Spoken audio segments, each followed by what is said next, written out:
Hey guys, it's Ben the Coin Geek at Old Pueblo Coin in Tucson, Arizona, where we have a brick and mortar store and we're coin dealers. So what do you think of that? Huh? All right, so today's video, I want to talk to you about collecting something most of you don't collect, but I want you to listen anyways, just so you have the information, because you may collect one or two things and these books might help you out quite a bit.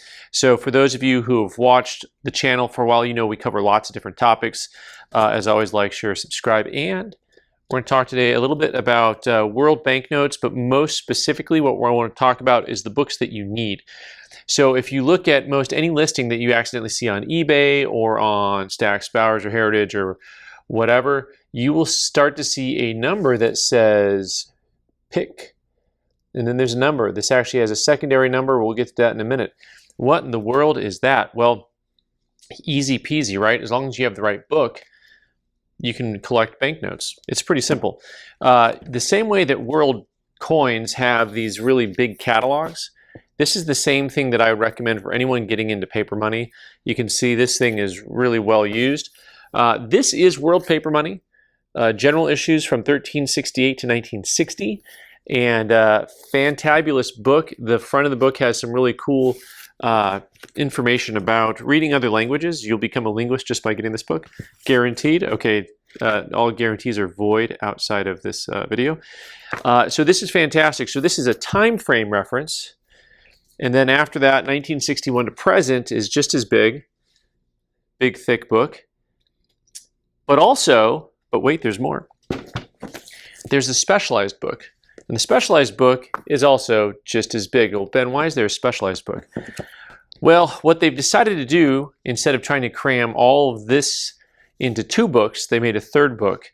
And you'll notice that this number here for the pick number starts with an S. That means it's in the specialized book. The specialized book, generally speaking, has a lot of stuff that's going to be issued by non-federal governments. Right, so localized governments. So this book is heavy with like German Notgeld, Chinese provinces, and Mexico. Mexico has all kinds of non-federal issues. The secondary number on here that starts with an M specifically goes to this Mexican paper money book. So this is, what do we got here, M473B. So these are in sequential order based on that. M73B, let's go ahead and find that specific listing here. Fantastic book. Like anything else when it comes to world paper money, you have your general catalogs and then your specialized, right? So general catalogs, think of the red book when it comes to US coins, but maybe you might collect Standing Liberty quarters, so you're going to get the Klein book, right? Anything that's very specific, you get another book to drill down. You can do the same thing with cents or half cents or whatever you want. There's more to drill down into. And so most states, most countries will have some other type of reference book. Most of these reference books are really, really niche. Some of them are easier to find than others, depending on how many times they've been published.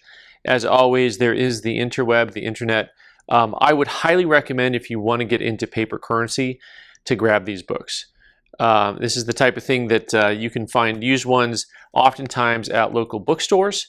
Well worn, and it doesn't matter because the information that you need is that pick number, and then after that you have images, you have history, you have all the things you need to start collecting. And foreign paper money is absolutely a beautiful area of collecting, mostly because it's relatively inexpensive. Now, don't get me wrong, there's all kinds of crazy rarities where it looks like a scrap of paper and people will pay $1,000 for it.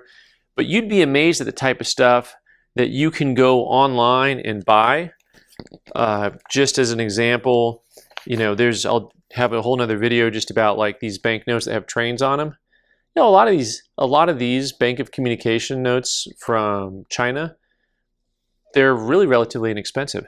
Lots of times you can pick them up for $5 or $10 and put together an amazingly beautiful collection. So, as always, let me know if you're collecting paper money. What reference books do you use? Have you had any experience with the books that I showed today? And if you want to learn more, leave comments down below. We'll take a look and see if we can shine a little light on some of your thoughts, questions, queries, etc., etc. All right, guys, thanks so much for being here today. I'm Ben the Coin Geek. You can watch more videos on the right side of the screen.